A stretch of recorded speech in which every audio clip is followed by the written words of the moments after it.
नमस्कार दोस्तों। मैं आवाज पांडे जीएस पुराण में आज आप सभी का फिर से स्वागत करता हूं। तो आज आप 14 जनवरी का करंट अफेयर देखेंगे। Daily current affair vision IAS का इस चैनल पे अपलोड हो रहा है, ठीक है। और आपको सिर्फ दो काम करने हैं, इस वीडियो को पूरा अंत तक देखिएगा और चैनल को प्लीज सब्सक्राइब कर लीजिए। प्लीज आपसे इतनी विनती है कि चैनल को सब्सक्राइब कर लीजिए, क्योंकि आने वाले बहुत से इनिशिएटिव्स हैं जो आपको मिलते रहेंगे, ठीक है। आइए आज का अपना करंट अफेयर स्टार्ट करते हैं। और कुछ भी फीडबैक या सजेशंस आपको देना हो नीचे कमेंट में जरूर दीजिए, ठीक है। मिनिस्ट्री ऑफ इन्वायरमेंट एक रूल नोटिफाइड किया है, ठीक है। Environment protection end of life vehicles rules 2025, end of EOLV rules इसको कह सकते हैं आप। तो इसमें थ्रू जो गाड़ियां पुरानी हो चुकी होती हैं, आप देखते हैं उनको हटाना पड़ता है ना, तो उसको उससे संबंधित उन्होंने कुछ रूल्स लाए हैं। तो किस एक्ट के तहत? इन्वायरमेंट प्रोटेक्शन एक्ट 1986 के तहत आया है, जो कि इफेक्टिव कब से होगा? 1 अप्रैल 2025 से इफेक्टिव होगा। एंड ऑफ लाइफ व्हीकल्स का मतलब होता है all vehicles which are no longer validly registered और declared unfit through automated fitness centre, ठीक है। एप्लीकेबिलिटी इसका देखेंगे, ये किसके ऊपर अप्लाई हो रहा है? प्रोड्यूसर जो रजिस्टर्ड होंगे, जो ओनर ऑफ व्हीकल, जो ओनर मालिक होंगे, और रजिस्टर्ड व्हीकल स्क्रैपिंग फैसिलिटी जहां पे होती है, ठीक है। मेनली होता क्या है कि जो गाड़ियां कुछ देखते होंगे जो 15 साल या 10 साल, उससे 15 साल या 20 साल ज्यादा पुरानी गाड़ियां हैं, उनको मार्केट से स्क्रैप करना है। क्यों करना है? क्योंकि उनका जो एमिशन है वो इन्वायरमेंट के लिए काफी हार्मफुल है। दो कारण से, एक तो इन्वायरमेंटली हार्मफुल है, ठीक है, पहला।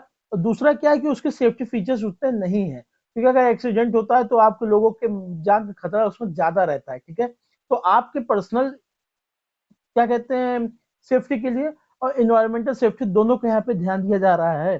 अच्छा देखिए, यहाँ पे एक टर्म्स आप पाएंगे, एक्सटेंडेड प्रोड्यूसर रिस्पॉन्सिबिलिटी, ईपीआर। अच्छा पहले थोड़ा देख लेते हैं एक्सेप्शन किसको किसको दिया गया है। जो वेस्ट बैटरीज जो है, plastic packaging waste, tyres and used oil, जो ये मतलब लगभग एक्सेप्शन दे रखा है, आप इसको देख लीजिए। इंपॉर्टेंट मैं आपको बताने जा रहा हूँ जो ईपीआर क्या है, एक्सटेंडेड प्रोड्यूसर रिस्पॉन्सिबिलिटी।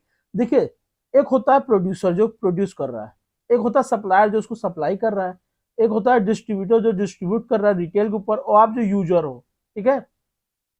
कभी कभी ईपीआर जो ये एक्सटेंडेड प्रोड्यूसर रिस्पॉन्सिबिलिटी है, जो प्लास्टिक है जो एनवायरमेंट को हार्म कर रहा है, या फिर जो चीज स्क्रैप करना चाहे, कोई भी चीज हो सकता है। जैसे आप लेज, मान लीजिए बिस्कुट खा रहे हैं, उसका कोई प्लास्टिक है, लेज है, या कोई भी चीज खिलौना दे रहे हो, या फिर गाड़ी ले रहे हो, मतलब जो भी इन्वायरमेंटली हार्ड कर जो हार्मफुल हो सकता है, या फिर जो भी नॉन डिग्रेडेबल चीजें हैं, उसको आपको खुद इन्वायरमेंट से हटाना होगा। तो ये एक्सटेंडेड रिस्पॉन्सिबिलिटी मेनली किसको दी जाती है? प्रोड्यूसर्स को, जो प्रोड्यूस कर रहा है। इसकी जिम्मेदारी कि आप जितने मात्रा में आप दे रहे हो उसको आप हटाइए भी मार्केट में। तो प्रोड्यूसर्स क्या कहते हैं, नहीं बोल देते हैं कि आप इतना, अगर इससे देखते हैं कि अगर मान लीजिए आप ये डब्बे ले जाइए, अगर ये डब्बे वापस लेके आएंगे तो जब दोबारा कुछ खरीदेंगे तो आपको थोड़ा सस्ता दे देंगे। इसके बहाने से मार्केट से वो चीजें उठ जाती हैं, बाकी बड़ी बड़ी कंपनियां जो हैं आउटसोर्स कर लेती हैं। तो ये ईपीआर मॉडल उसको कहते हैं, एक्सटेंडेड प्रोड्यूसर रिस्पॉन्सिबिलिटी, मतलब जो प्रोड्यूस कर रहा है उसको नॉन डिग्रेडेबल चीजें, आपका ही काम है इन्वायरमेंट से उसको हटाने का, ठीक है। तो ये रूल दिया गया फुलफिल करने के लिए। जनरेटेड बाय इट्स ओन आरवीसीएफ और बाय एनी एंटिटी हैविंग आरवीसीएफ, ठीक है। आरवीसीएफ क्या, मैंने आपको बता दिया। यहाँ पे लिखा हुआ ना, रजिस्टर्ड व्हीकल स्क्रैपिंग फैसिलिटी जहाँ पे होती है। ईपीआर सर्टिफिकेट इशू किया जाता है सीपीसीबी द्वारा, सेंट्रलाइज ऑनलाइन पोर्टल के थ्रू, ठीक है। मेनली आपको मैं बता दिया इसमें है क्या। देखिए अभी इसमें देख लीजिए, responsibilities of registered owner and bulk customer के, bulk consumer, they must deposit EOLV at any of the producers designated sales outlet और डेजिग्नेटेड कलेक्शन सेंटर, ठीक है, विद इन 180 डेज में। तो मैं एक रूल्स लाया गया, और इसमें जो कोई रूल है इसका टेक्निकलिटी उसमें नहीं जाना है।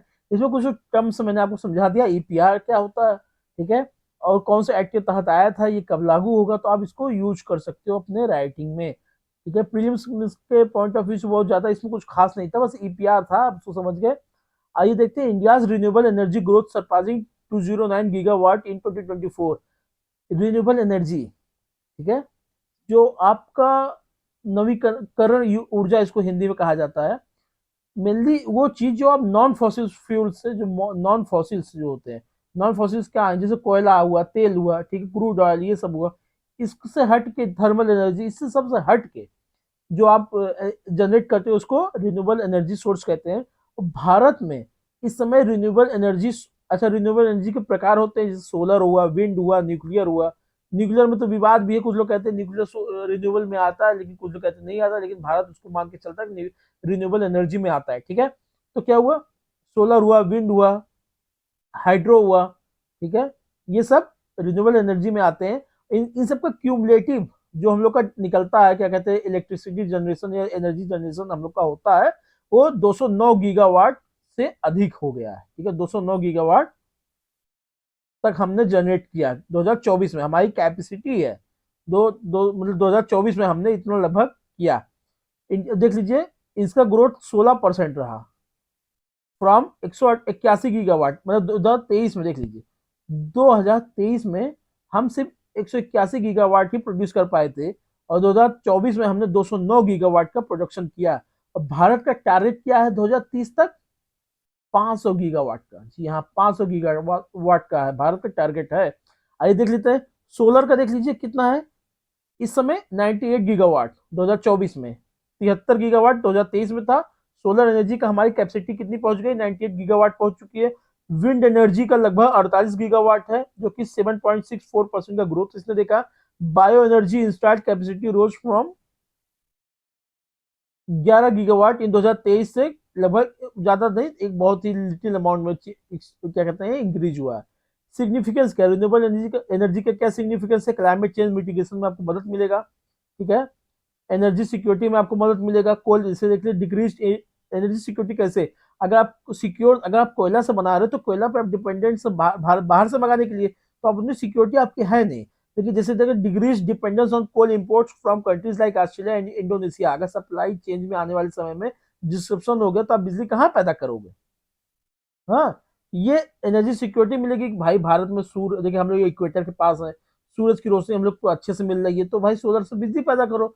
हमारे पास गुजरात को हाइड्रो पावर, हमारे पास उसका कहते हैं इलेक्ट्रिसिटी जनरेशन का ज्यादा हमारे पास पोटेंशियल है, हम उसको इस्तेमाल करेंगे। ठीक है, सस्टेनेबल डेवलपमेंट गोल्स एसडीजी जो 7 और 13 है, इसको भी हम क्या कहते हैं, इसको पा सकते हैं through renewable energy source. Okay, challenges क्या, हाई कॉस्ट। देखिए आज भी मैं आपको बता रहा हूँ, सोलर पैनल हम greatly in a large amount तो हम इंपोर्ट करते हैं बाहर से। ठीक है, फॉरेन से हम इंपोर्ट करते हैं, काफी हाई कॉस्ट आता है। इन्वायरमेंटल कंसर्न्स हैं, ठीक है, biodiversity such as habitat loss, diet species mortality disturbance etc. Environmental concerns क्या है, मान लीजिए आपको लगाना हुआ बड़े स्तर पे वो हाइड्रो इलेक्ट्रिसिटी, तो आप डैम बनाओगे, डैम बनाने में इन्वायरमेंटल कॉज आता है, प्रॉब्लम होती है, हाइड्रो जनरेशन कैसे करोगे। लीगेसी इंफ्रास्ट्रक्चर हमारा क्या है, फॉसिल फ्यूल, कोयला लाओ, आग जलाओ, बिजली पैदा करो। ठीक है, एग्जिस्टिंग फॉसिल फ्यूल बेस्ड हमारा इंफ्रास्ट्रक्चर हमारा चला आ रहा है।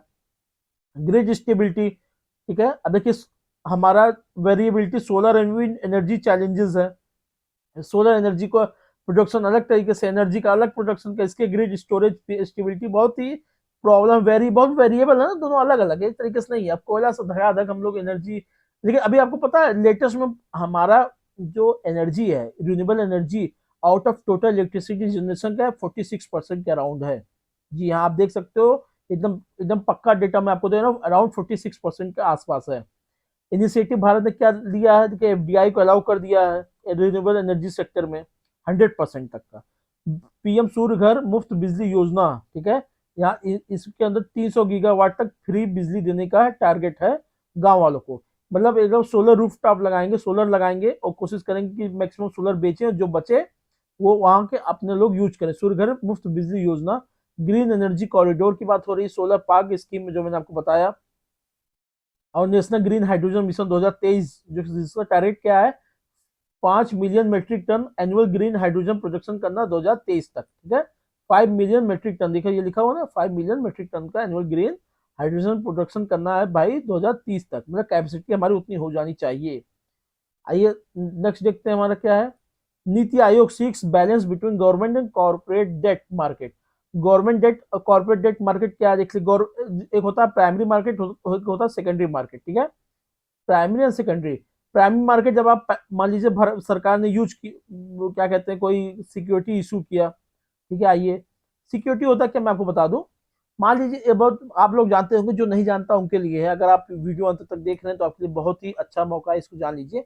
भारत सरकार ने बोला 100 रुपए की सिक्योरिटी मैं इशू कर रहा हूँ 5 साल के लिए, और 10% के इंटरेस्ट पे। इसका क्या मतलब हुआ, आप जाइए 100 रुपए का एक कागज देगा, आप लेके आ जाइए, ठीक है। तो सरकार क्या करेगी, इसका 10% मतलब 10 रुपए सरकार आपको हर साल 10-10 रुपए देगी, ठीक है। 10-10 रुपए देगी तो आपको कितना होगा, 50 रुपए होगा, 5 साल तक देगी। फिर आप वही कागज जब वापस लेके जाओगे सरकार के पास, तो वो 100 रुपया भी आपको दे देगी। तो आप 100 रुपया भी ले लिए, तो आपके पास टोटल 150 रुपए की कमाई हो गई। ये सिक्योरिटी है, और क्योंकि गवर्नमेंट सिक्योरिटी है, ठीक है। एक तरीके से भारत सरकार आपसे लोन ले रही है, भारत सरकार आपसे, आप लोगों से लोन ले रही है गवर्नमेंट सिक्योरिटी में, ठीक है। जब वो गवर्नमेंट सिक्योरिटी उठाती है तो ये सरकार पर डेट जाता है, तो सरकार का डेट होता है ये, मतलब सरकार ऋणी है आपका, ऋण ले रही है आपसे, ठीक है। इसको कहते हैं गवर्नमेंट सिक्योरिटी। एक कॉर्पोरेट, जब ये कॉर्पोरेट यानी प्राइवेट एंटिटी काम करता है, उस कॉर्पोरेट डेट मार्केट हो जाता है ये, ठीक है।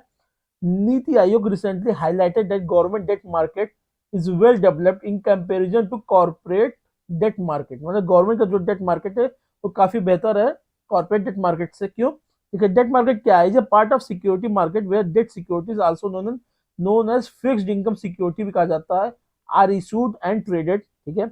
अच्छा, जब ये प्राइमरी में ये काम हुआ, अच्छा इसी को आप किसी, मान लीजिए आपने लिया, आपको 10-10% दे रही है, लेकिन आपने कहा यार इसको हटाओ, कौन झंझट करे, काम करो अपने किसी दोस्त को दे देते ही, तो आपने इस दोस्त को दे दिया, तो दोस्त आपसे जो खरीद रहा है तो सेकेंडरी मार्केट में खरीद रहा है, ठीक है। अब दोस्त आपने दे दिया तो सरकार ही पैसा तो दे, फिर सरकार आपके दोस्त को पैसा देने लगेगी, ठीक है। तो दोस्त आपसे सेकेंडरी मार्केट में खरीदेगा, तो आप समझ गए। तो यहाँ ये लिखा तो major issuers in the market include central and state government, private company सब हैं। Status of corporate debt market का स्टेटस क्या है, it constitutes more than 20% of Indian fixed income universe, ठीक है, आईएमएफ द्वारा, मतलब Bharat Indian fixed income universe में रुपी में है, एक तरीके से रुपी में है ये। It is the second largest segment following government security 68। अच्छा, ये कॉर्पोरेट डेट की बात कर रहा है, ठीक है। कॉर्पोरेट डेट जो भारत में है वो लगभग उसका कितना है, पूरी भारत की सिक्योरिटी का मेनली 20% है, 20% से ज्यादा, बाकी तो मैक्सिमम सब लोग क्या कहते हैं, गवर्नमेंट डेट मार्केट पर भरोसा रखते हैं। It is the second largest segment following government security 68%, ठीक है। गवर्नमेंट सिक्योरिटीज आर की instrument of the government debt market, जो मैंने आपको बताया। Bond and commercial paper, commercial paper क्या होता है, कमर्शियल पेपर पे ऐसे छोटे, मतलब आपको जैसे जो सिक्योरिटी इश्यूज होती है ना, लगभग 1 साल या उससे अधिक साल, 5 साल के लिए होती है, ऐसे कमर्शियल पेपर सेम वैसे लगभग टर्म्स एंड कंडीशन होते हैं, लेकिन जैसे कितने 1 महीने के लिए, 2 महीने के लिए, 3 महीने के लिए, तो शॉर्ट टर्म यूज किया जाता है, ठीक है। उसको कमर्शियल पेपर कहा जाता है। कमर्शियल पेपर इज अनसिक्योर्ड, लेकिन अनसिक्योर्ड होता है, ये सिक्योर्ड भी होता है कि ये short term debt instrument issued by corporation to meet their immediate financial requirement, जब उनको तुरंत जरूरी होता है। इसका रेगुलेटर सेबी, इन सब का रेगुलेटर सेबी होता है, ठीक है। बाकी देख लीजिए, less develop corporate debt market को लेस डेवलप्ड है, ये देख सकते हैं, लिमिटेड इन्वेस्टर बेस इनका है, private placement, other corporate preference for bank lending, हाँ कॉर्पोरेट वाले बैंक लेंडिंग पे ज्यादा भरोसा रखते हैं, बजाय किसी लोगों को पैसे देने में, सिक्योरिटी इशू करके, मतलब बैंक को ज्यादा उधार देना पसंद करते हैं। Initiative taken to promote corporate debt market, जैसे electronic book platform, Reserve Bank of India का जो पार्शियल क्रेडिट एनहेंसमेंट था, आप इन सब चीजों को लिख सकते हैं। Tropical flora showed significant resilience during the Deccan volcanism on Indian plate edge पर स्टडी। एक समय था, मैं आपको बता देता हूँ, थोड़ा एग्जांपल देता हूँ आपको। देख लीजिए, ये अफ्रीका है, ठीक है, ये अफ्रीका है। भारत पहले इसी ऐसे यहाँ पे ऐसे था, भारत यहीं पे था, ठीक है, उल्टा बना दिया थोड़ा, भारत पहले ऐसे था, ठीक है। भारत यहाँ चलता गया, चलता गया, ठीक है, चलता गया, ये वाला हिस्सा, ठीक है, चलता गया। आज की स्थिति क्या है, भारत ये है, ठीक है, ये एशिया है पूरा, ठीक है। क्या हुआ था, जब यही इंडिया एक समय जब यहाँ था, ऐसे जब यहाँ पहुंचा था, ऐसे आप अपेरेंट मूवमेंट देखिए इसका, जब यहाँ पहुंचा था तो यहाँ पे डेक्कन वो वल्केनिज्म, यहाँ बहुत, यहाँ क्या कहते हैं, ज्वालामुखी फटा था, ठीक है। तो डेक्कन वोल्केनिज्म के थ्रू ये बसाल्टिक लावा क्या होता है, काफी फ्लूइड होते हैं और काफी लॉन्ग लंबे दूरी तय करते हैं। तो ये महाराष्ट्र के रीजन, महाराष्ट्र गुजरात के रीजन में ये हुआ था। अब इसलिए पूरा आप देखते होंगे महाराष्ट्र का रीजन जो होता है वो डेक्कन प्लेटू बन गया है, डेक्कन प्लेटू कहा गया उसको। और ब्लैक सॉइल वहां पाया जाता है क्योंकि basaltic lava black soil, moisture retaining capacity उसकी अच्छी होती है, इसलिए कॉटन सॉइल भी वहां पे कॉटन कॉटन सॉइल के रूप में देखा जाता है, कॉटन की खेती वहां बहुत अच्छी होती है। तो यहाँ पे जो हुआ था, जो क्या कहते हैं, जो वॉल्केनिक इरेप्शन हुआ था, जो ज्वालामुखी फटा था, उसकी वजह से यहाँ इन्होंने स्टडी किया जब यहाँ पे जब ये काम हुआ था ना। लेकिन यहाँ पे फ्लोरा जो थी वहाँ के आसपास के जो दूर दूर जो इमीडिएट टर्म्स में तो खत्म ही हो गए, लेकिन बाद में फिर इनको ज्यादा बहुत लॉन्ग टर्म इनको इम्पैक्ट नहीं झेलना पड़ा, ठीक है। तो यही चीज कह रहा है ये, tropical flora showed significant resilience during the Deccan volcanism on Indian plate, ठीक है। ये किसने कहा है? Birbal Sahni institute of palaeo science, कहाँ पे है? ये लखनऊ में, ठीक है। कहाँ पे है? लखनऊ में है। Higher resilience of tropical flora to climate stresses, Deccan volcanism didn't have such negative impact on tropical flora.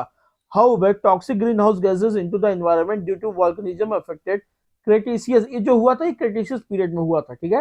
ये जो कांड हुआ था क्रेटेशियस पीरियड के समय हुआ था। पैलियोजीन मास एक्सटेंशन, अच्छा एक चीज मैं और आपको बता दूं, मास एक्सटेंशन इस समय लगभग 5 बिग मास एक्सटेंशन हुए थे। मतलब मास एक्सटेंशन उसको कहते हैं जो बड़े स्तर पे स्पीसीज वाइप आउट हो जाए, बड़े मतलब खत्म हो जाए, उनका कोई वजूद ना बचे, बड़े स्तर पे, सब नहीं, बड़े इन लार्ज स्केल। तो इसे 5 हो चुके हैं। सबसे बड़ा कौन सा माना जाता है? परमियन पीरियड का, ठीक है।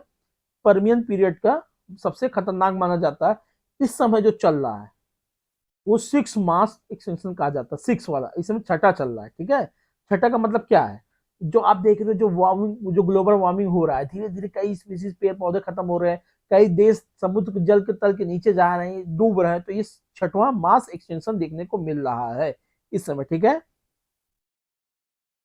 बाकी ये तो देखिए आपके उसके हिस्सा है, क्या कहते हैं, ज्योग्राफी के स्टैटिक पोर्शन का हिस्सा। लेकिन जो मेन चीज मैंने आपको बता दिया, ऐसा क्या था, Deccan volcanism produce longest lava mega flows basalt lava on the earth spanning 500 kilometre. ये देखिए महाराष्ट्र का रीजन ना, मैप में देखिए, ये ना यही तो है महाराष्ट्र का रीजन। तो ये देखिए यहीं पे ऐसा हुआ था, ठीक है। National live stock mission operational guideline 2.0 release किया गया मिनिस्ट्री ऑफ फिशरीज द्वारा। इसमें इंपॉर्टेंट क्या है देख लीजिए, NLM has been implemented by department of animal husbandry. इसके की फीचर्स देखिए जो देखा गया है, ये बताता है क्या है कि India has the world largest live stock population, बिल्कुल सही है। ये नंबर 1 पे है दूध में, नंबर 2 पे है अंडे में यानी एग में, और नंबर 5 में है मीट में, ग्लोबल प्रोडक्शन में, ठीक है। किसमें? ग्लोबल प्रोडक्शन में नंबर 1 दूध में, नंबर 2 अंडे में, और नंबर 5 मीट में। भारत में दूध में सबसे नंबर 1 पे कौन है? यूपी। अंडे पे कौन है? आंध्र प्रदेश, ठीक है। आपको इंपॉर्टेंट डेटा मैंने दे दिया। कौन कौन से इनिशिएटिव्स भारत सरकार द्वारा चलाए गए? राष्ट्रीय गोकुल मिशन 2014, किसान क्रेडिट कार्ड 1998 में जब आया था, ठीक है। किसान इससे अपना लोन ले सकते थे, अपने क्या कहते हैं पर्सनल कंजप्शन के लिए भी लोन ले सकते थे। एनिमल हेल्थ इंफ्रास्ट्रक्चर फंड इसके थ्रू इस्तेमाल कर सकते थे। लॉन्चिंग ऑफ गौ चिप फॉर कैटल एंड महिष चिप फॉर बफेलो। गौ चिप और महिष चिप मतलब वो कहाँ पे है उनके बारे में रियल टाइम डेटा मिल सके। National animal disease control programme for foot and mouth disease, FMD, foot and mouth disease. आप देखते होंगे जो गाय गोरू होती थी उनके पैरों में जब किरौना लग जाता था, ठीक है। ये सब इनिशिएटिव भारत सरकार ने चलाए हैं। नेक्स्ट टॉपिक देखते क्या है। Orissa become 34th state to implement Ayushman Bharat प्रधानमंत्री जन धन आरोग्य योजना, ठीक है। और इसको वहां पे जो वहां के सरकार का एक लोकल स्कीम चलता था, उसका नाम क्या कहते हैं यहाँ पे, गोप बंधु। एक सेकंड इसको रफ करना पड़ेगा, हाँ देखिए, गोप बंधु जन आरोग्य योजना के साथ इन्होंने मर्ज कर दिया है। अब it will provide cover of 5 lakh family per annum with the an additional amount 5 lakh for women members, ठीक है। ये इंपॉर्टेंट, बस इतना यहाँ पे जानना था आपको। अब आयुष्मान भारत योजना के बारे में बता दें, ये 2018 में लॉन्च हुआ था, 2018 में लॉन्च हुआ था, सितंबर के महीने में। World largest health insurance scheme है ये, इसका पर्पज आपको पता है, हेल्थ यूनिवर्सल हेल्थ कवरेज के लिए। लगभग 12 करोड़ फैमिलीज को टारगेट करती है और लगभग इसके बेनिफिशियरीज कितने हैं, 55 crore. Implementing agency national health authority है, ठीक है। फंडिंग देख लीजिए, 60-40 स्टेट्स के लिए, 90-10, 90-10 कहाँ पे, नॉर्थ ईस्टर्न स्टेट्स के लिए। Central share 100% of for UTs, जिस यूटीज में लेजिस्लेचर नहीं है वहां के लिए, जैसे क्या, जब ये आप देख लीजिए, आपके अंडमान निकोबार हुआ, पुडुचेरी हुआ, ये सब, ठीक है। Benefits provides cashless hospital over 5 lakhs family per year secondary and tertiary care के लिए, ठीक है। Cover up 3 days pre hospitalisation, मतलब हॉस्पिटल के आने से 3 दिन पहले का और छूटने के 15 दिन बाद तक का कवर करता है ये इंपॉर्टेंट जान लीजिएगा, 3 और 15 याद कर लीजिएगा, ठीक है।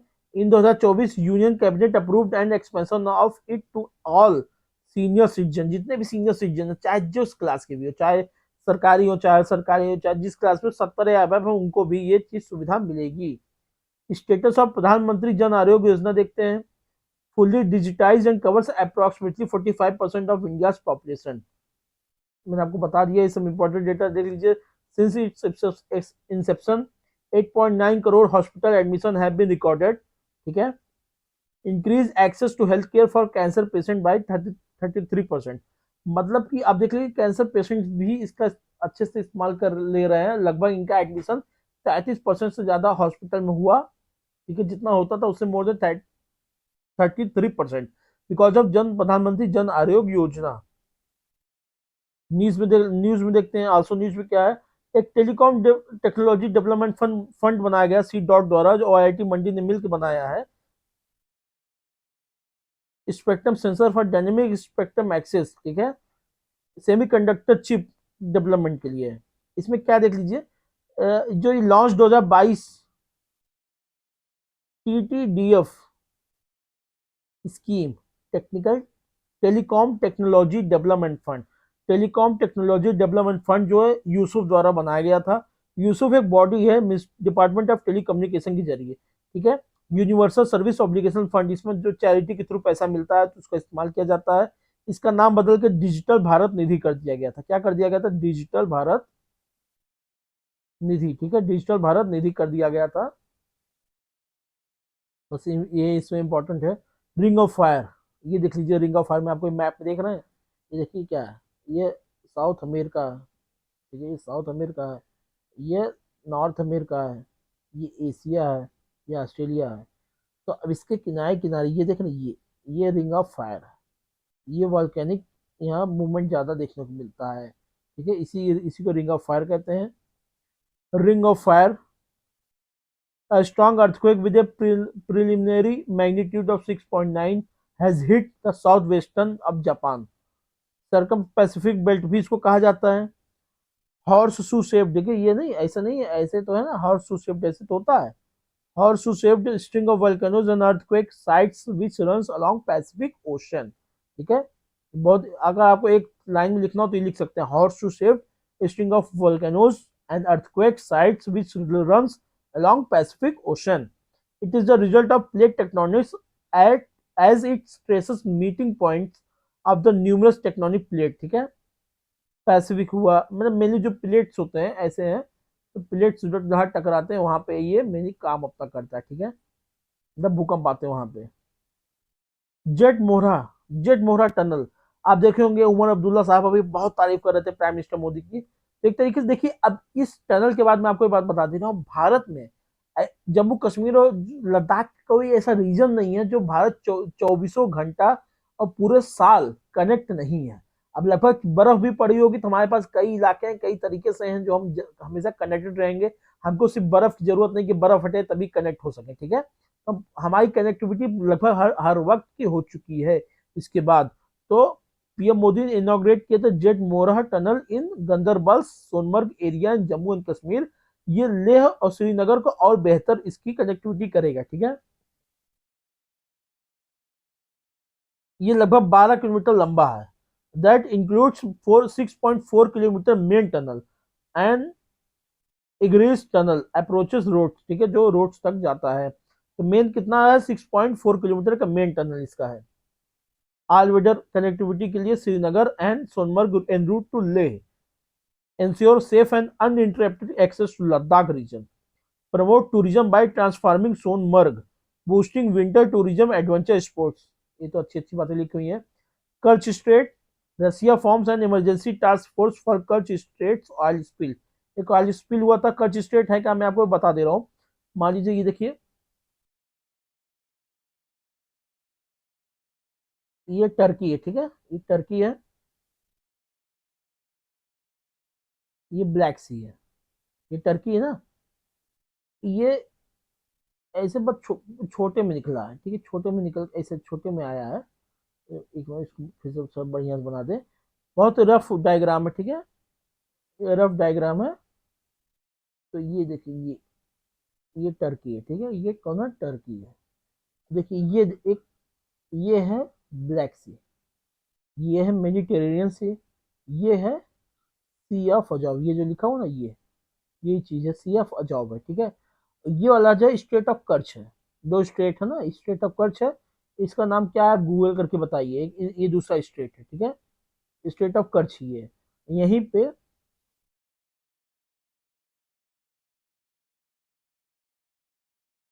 मतलब ये जो टास्क फोर्स है रसिया का ना, यहाँ के लिए इन्होंने बना रखा है, ठीक है.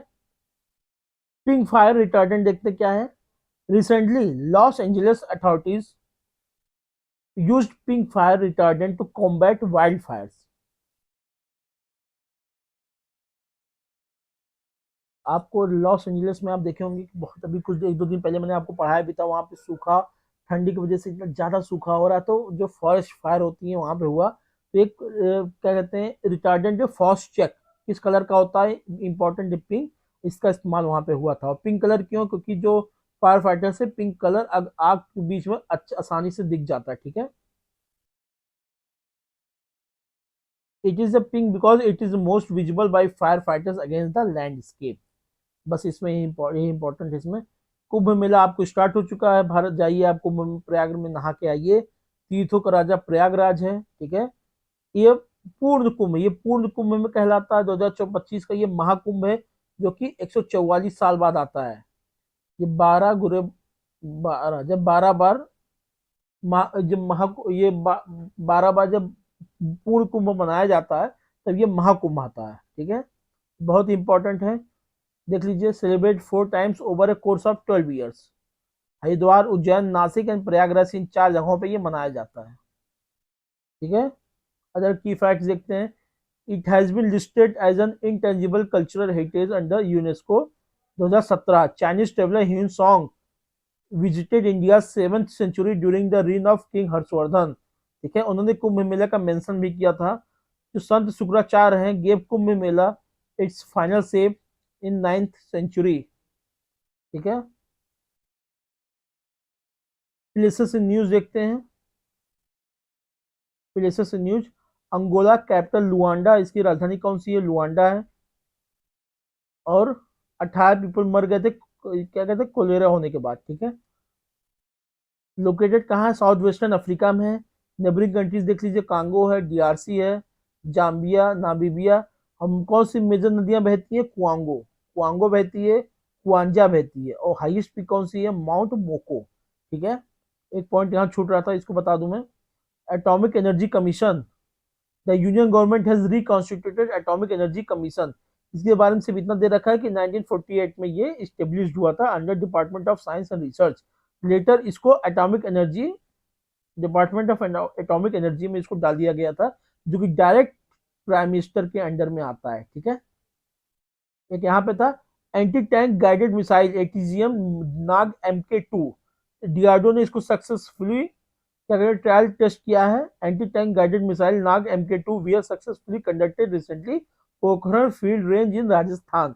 ये थर्ड जनरेशन एंटी टैंक कौन सा है, ये थर्ड जनरेशन का आता है. ये फायर एंड फॉरगेट टेक्नोलॉजी पे काम करता है. मतलब क्या, आप लॉक कर दीजिए, ये जाके आपको मार के आएगा. मतलब लॉक, ये लॉन्च होने के बाद ये आपके कंट्रोल में नहीं रहेगा, ठीक है. और लेकिन अपना काम बढ़िया से बाखूबी आपको कर देगा. एक होता है गाइडेड मिसाइल. देख सुनते हो, गाइडेड मिसाइल, गाइडेड मिसाइल क्या है, लॉन्च होने के बाद भी आप उसको कंट्रोल कर सकते हैं. डायरेक्शन थोड़ा चेंज करना चाहें तो आप चेंज भी कर सकते हो, ठीक है. Infrared guidance passive homing through IIR seeker यानी imaging infrared seeker is a system that uses infrared to detect and track targets. तो इंफ्रारेड टेक्नोलॉजी का इस्तेमाल करता है। इसका रेंज 500 से 4000 मीटर यानी 500 मीटर से लगभग 4 किलोमीटर तक का है और रात दिन कभी में भी इसका इस्तेमाल आप कर सकते हो। ठीक है, तो आज के लिए करंट अफेयर बस इतना ही। आपको अगर कुछ भी इसमें फीडबैक देना हो, कोई भी शिकायत तो प्लीज नीचे कमेंट में बताइए। आपका बहुत बहुत धन्यवाद कि आपने पूरा वीडियो अंत तक देखा। आपका दिन शुभ हो, मंगलमय हो। जय हिंद, जय भारत।